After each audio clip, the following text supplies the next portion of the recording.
Of course, Losty's favorite tank as well. Itong tank show nito. So, right now, we are looking into work Auster force na manggugulo ngayon sa... Ang work. Yes, that's a good question. Will work be able to force a game number 3? Pero right at this point, I am really liking, kahit hindi ko masyado nakikita yung buong mapa, yung that anticipation coming from Mpl-Ph na sumama doon sa gitna.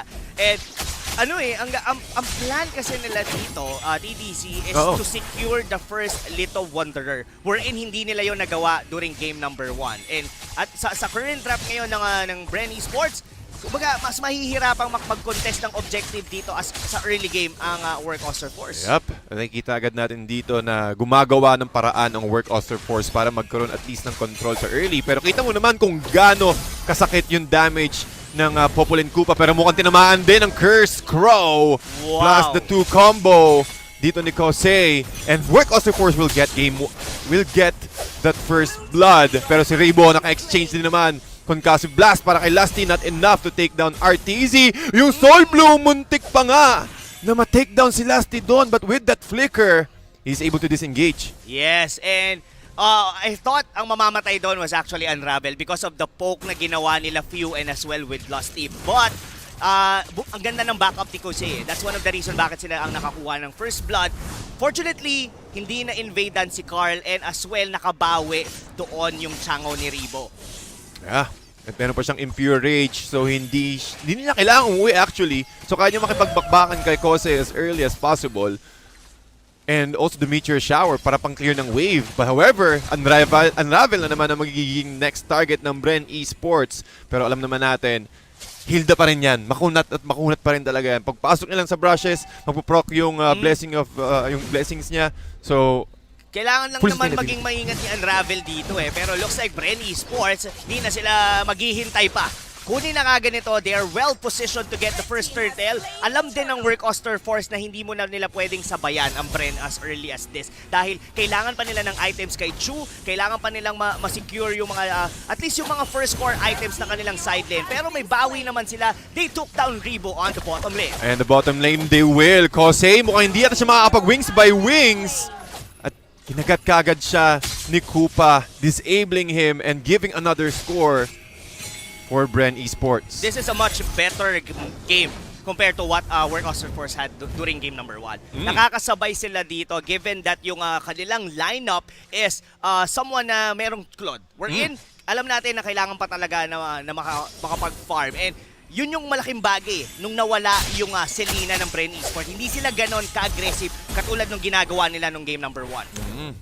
And ang ginawa nila more on, yes, merong aggressiveness, merong unting aggressiveness, pero hindi na ganon katulad ng game mo na parang almost sumasalubsob na sila. Kosei. Oh, tinamaan ng Wave the Dragon, pero enough ba yung damage dito. Plus the Meteor Shower para ma-secure yung kill.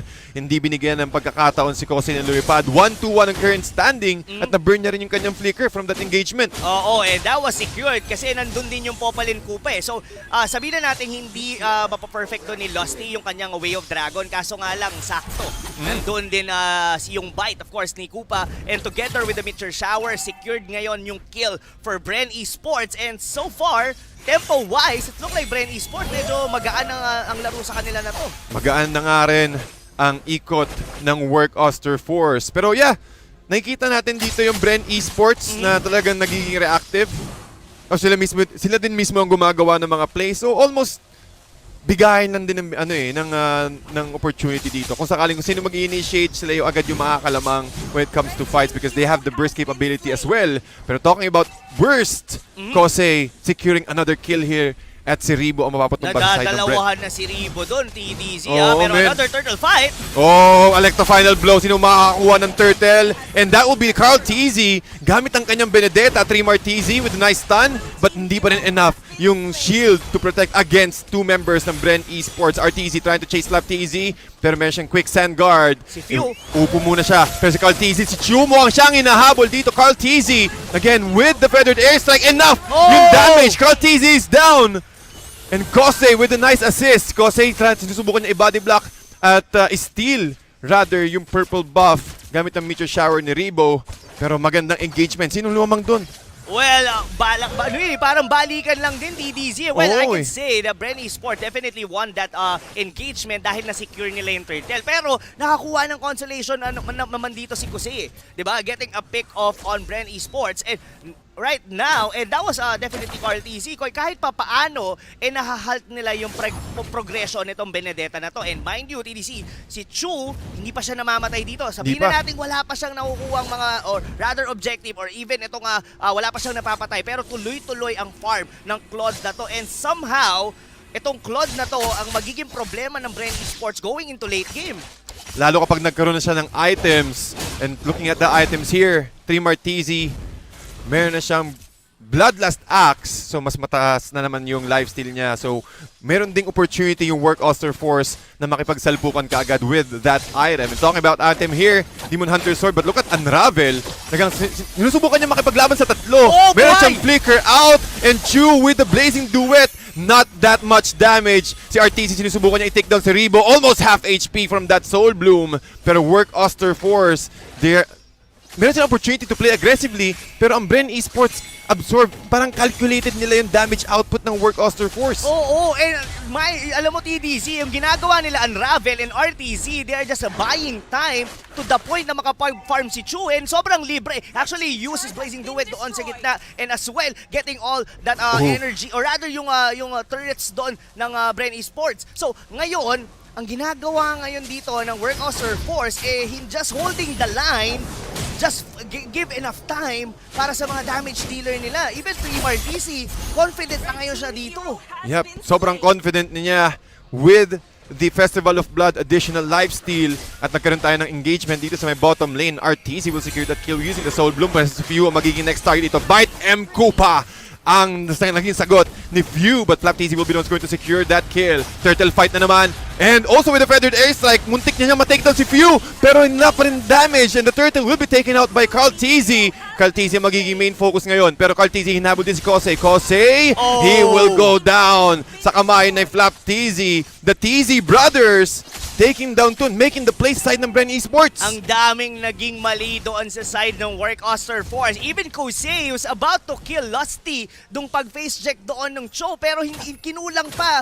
Even with a single normal attack, hindi niya napatay doon na Cho, just right, flicker out. Tapos yung backlanes ng Bren Esports, hindi nila in-anticipate na ganun yung damage na rito. So, right now, Work Auster Force, medyo nababawian sila ngayon ng Bren. Nabawian nga sila ng Bren ngayon, and with that, Lusty will be taken out of the play for the next 15 seconds. Pero lumalaban pa rin yung Work tol ha. Definitely.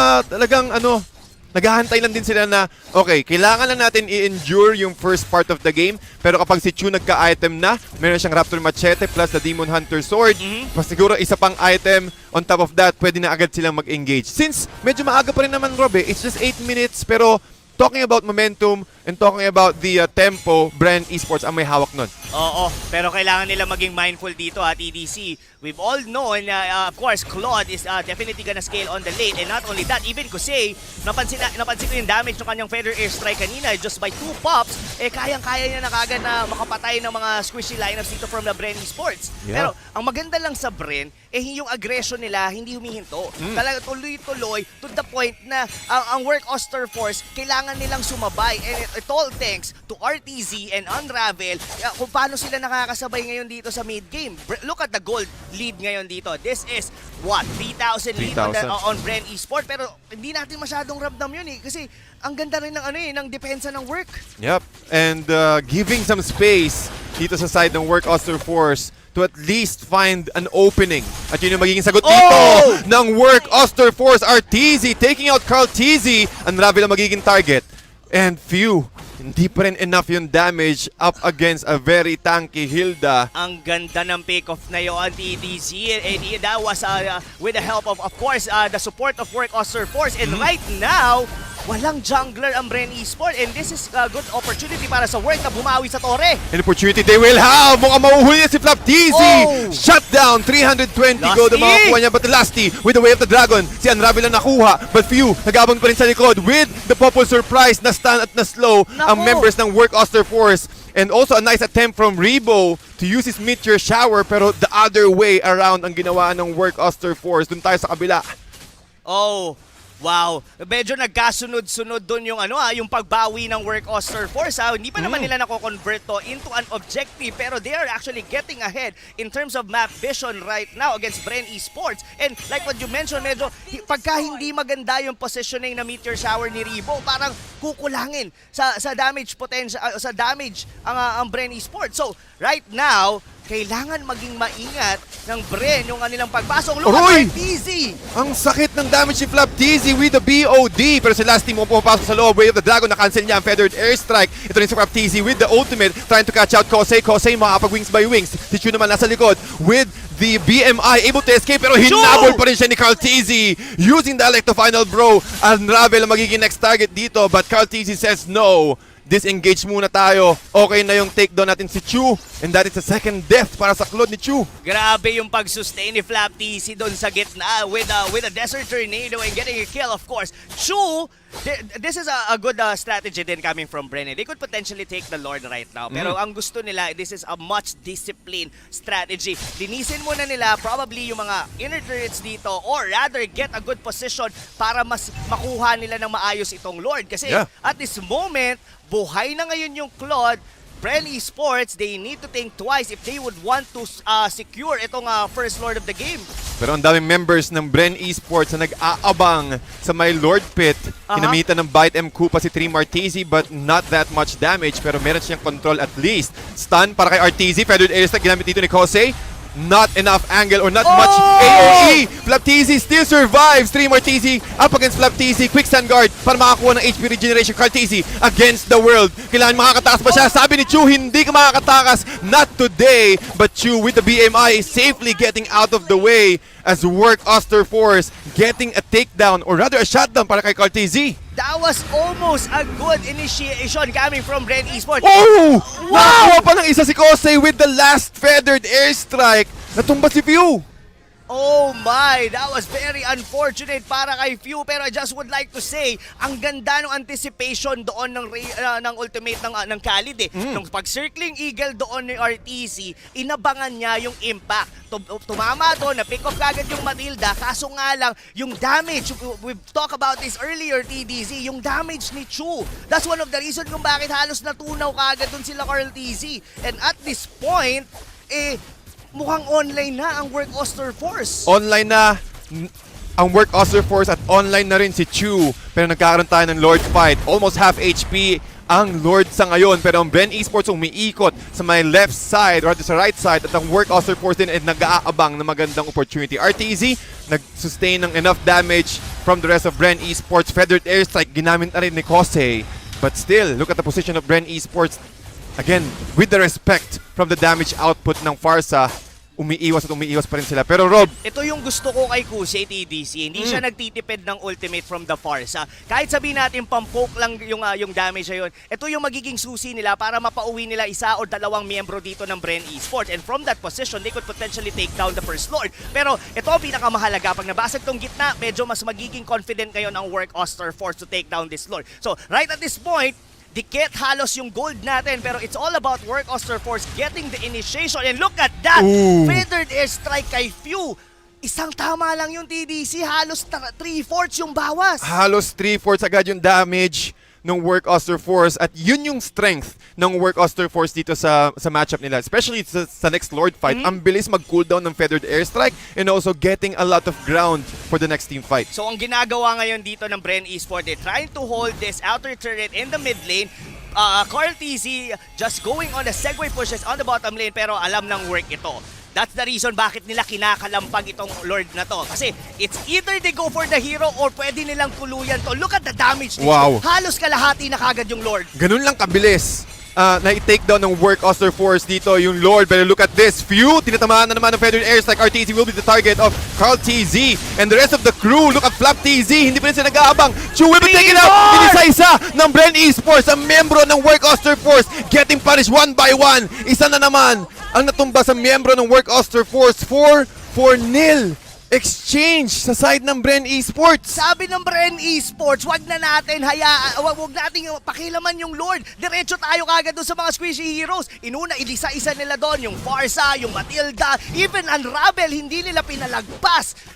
And Just Wow. like that, this instant replay is brought to you by Oppo A94. Ating muling tunghayan kung ano ang nangyari.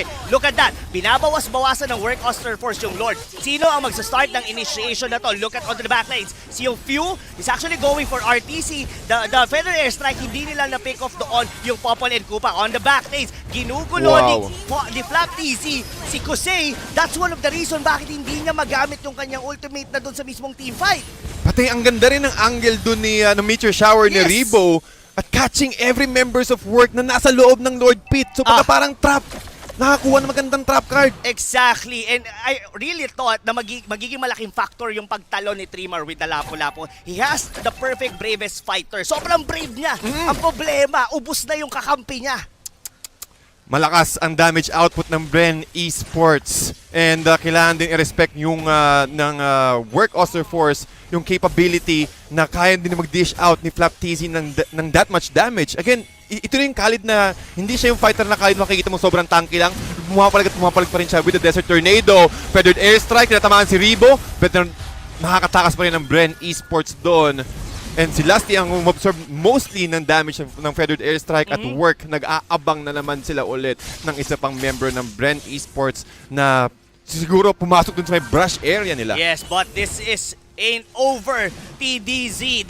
That might be the first Lord na na-secure ng Bren Esports. Oo. But we still have to respect the draft of Work Auster Force. They still have this Claude. Sabihin na natin medyo nagkamali sila kanina, pero they can definitely turn things around with the damage that they have. At this point is yung gold lane, or rather members nila dito, may mga complete itemizations na dito. Even with this Chu, look at that. DHS, Golden Staff, Brute Force Plate, and ang gusto kong pinili niya rito, the Queen's Wings. And this is something he might magiging malaking vital part ito sa mga upcoming team fights ng Work Auster Force. Kailangan niya rin kasi yung additional lifesteal pag nag-proc siya ng almost 50 to 60% threshold or 40% threshold. Kasi kailangan niyang smoke dun sa loob ng damage or rather sa area ng Bren Esports to get that blazing duet. Pero while that is happening, Bren Esports naka-pick off na naman si Unravel. Wala yung Hilda nila. Hindi kaya na i-sustain dito kasi ang ginagawa ng Bren, they just simply focus on single members dito ng Work Auster Force, and most likely si Unravel yun kasi siya yung laging nakaangat kasi kailangan niya mag-provide ng vision dito for his team. So right at this point, look at that, even Few, binaktor niya na yung base turret doon sa may bottom lane. So, well, Bren Esports, nasa kanila ngayon ang bola to play it slow. Almost 40 seconds in, lalabas yung susunod na Lord. Perfect positioning coming from the trap dito ni Few with his Popol and Koopa. And ang ganda ng abang ng Bren doon sa mapa. Pag may sumilip dyan, tunaw talaga. Yatap ang sisilip sa side ng Bren Naisip Esports. ko lang, ang hirap pala magtago pagka meron kang Koopa. Oo, kasi si Koopa kasi ang hirap ka-banding lumalabas. Oo. Oh, wow. Ayaw pumasok sa loob ng brush. Pero yes, nakikita mo naman yung positioning dito ng Bren Esports. Almost 5 members is nasa top part. Inaabangan lang talaga yung Lord. Pero meron na ring idea dito yung Work Auster Force since si Kosei sinubukan niya at nakakita siya ng itak na lumilipad. So it means na nandun yung mga members ng Bren Esports. Feathered Airstrike! Rebo! Almost catching Rebo! Wow. From downtown, that Feather Airstrike almost deleting the Chango of Rebo, pero good attempt, muntikan nila. Muntikan pa rin. Lalo na TDC, we are already approaching to the point na tumatagal na ang mga death timers natin. Oh, TikTok timers nga naman sabi nila. Pwede ka mag-TikTok pag na-takedown ka. Oo, ng 20-minute mark above. Mapapaano ka ng mga when she comes in, na mapapatingin ka na lang ng mga sumasayaw. Parang si Kuya Manjin mahilig sa ganon. Pero look at this, here we go! Tinamaan na naman ng Way of the Dragon plus the Meteor Shower para kay Rebo. Unravel, not enough damage. Pero si Chu medyo sumasalubsob, na iwan siya. Hindi naka-follow through yung Work Auster Force. At matutumba si Chu for the next 55 seconds. Saktong-sakto na din yung pagkaka-respond ng Lord. So wala silang retribution pero Unravel. And also with the Feathered Airstrike from Kosei. Pero na-sandwich play ng Bren Esports ang members ng Work Auster Force. Pero with the ultimate from Flap TZ. Third siya ni Trimmer TZ. Carl TZ trying to run away. Pero si Lasty din nag-aabang din sa likod. At mukhang si Kosei ang inaabangan niya. Merong immortality dito si Lasty. Pero makakakuha ba siya? Mapapap ba nila yung immortality ni Lasty dito? But no! With the Shunpo, Bren Esports able to... Grabe yung micro-handle, DDZ. Nakita mo ba yun? Pinaglaruan nila yung pader. Oh no, these two teams is really showing up. Carl TC, hindi ka pwedeng mapitas dito. Hindi nga pwede. We could cancel blast with the mobility from Carl TZ. Makakatakas ulit pero si Lusty nag-umaamba. Ginagamit kanyang Jeet Kundo para lang magkaroon ng unting trap. Pero Rob, tinan mo yung top and bottom lane. Kailangan i-show muna ng work Auster Force para mas magkaroon sila ng magandang positioning, opportunity to contest the next Lord. Kasi kung iisipin mo, hindi pwede rin kasing biglang i-fake Lord, sabay si Carl TC, biglang mag-sneaky play, sumegway, makabasag. Look at that. Almost lock item and he has already a malefic roar. Dalawa sa kanila. Even si Few. Ganito ka-farm itong Popol and Kupa na to. Kaya even unravel with the tank, ramdam na ramdam niya talaga yung aso ni Few. Ang sakit talaga with the bite M Kupa. Bukod pa dun sa stun, ang taas na rin ng damage output ni Few at nakakasabayo na rin siya sa mga squad niya na Bren Esports. 61.9k. 62 ang Bren Esports, abang ang work 59. Hindi naman ganun kalayo, pero talking about objectives, isang turret na lang ang naiiwan sa work Auster Force. At this point, TDC, goal doesn't matter. Ang pinakamahalaga dito wag kang mapitas. Isa pa is yung positioning mo. Ito, alam to ng work Auster Force na susubukan ng Bren Esports ngayon i-contest on Lord. Pwedeng kalampagin, tapos dumiretso sa hero. Even unravel, medyo malalim siya dito, TDC. Si Flap TZ na-absorb yung damage ng Feathered Airstrike pero na-stop siya ni Lusty. Lusty magiging next target ngayon ng work Auster Force. Minapatakbo, but with the Meteor Shower, unravel! Buhay pa rin, but si RTZ medyo lumalim. Hindi agad nakapag-follow through. Ang work Auster Force, si Chu is also exposed. Pero si Carl TZ ang magiging main target dito. Chu is still trying to catch out the rest of the members of Bren Esports. Pero si TZ with a nice jump. Raging slash. Popping the immortality of Lusty. Pero na-isolate siya ngayon ng Bren Esports. Ito na ang turn ng Bren Esports with the way of the dragon. Plus the Meteor Shower. Bren Esports taking down 4. Pero okay lang yung TDC Kahit napitas nila doon si Carl TZ, halos mabubura naman lahat ng mga members dito ng World Auster Force. And to mind you, meron silang Popol and Kupa na well-farm. Kahit wala sila ritong jungler, parang meron pa rin silang isang damage dealer na nagngangalang Few. Itong Popol and Kupa na to ang mukhang makakabasag ng base na. Oh my G! Bren Esports! Hindi binigyan ng pagkakataon ang work Auster Force para maagante with this rematch. And this winning moment is brought to you by Head and Shoulders. Rob, mukhang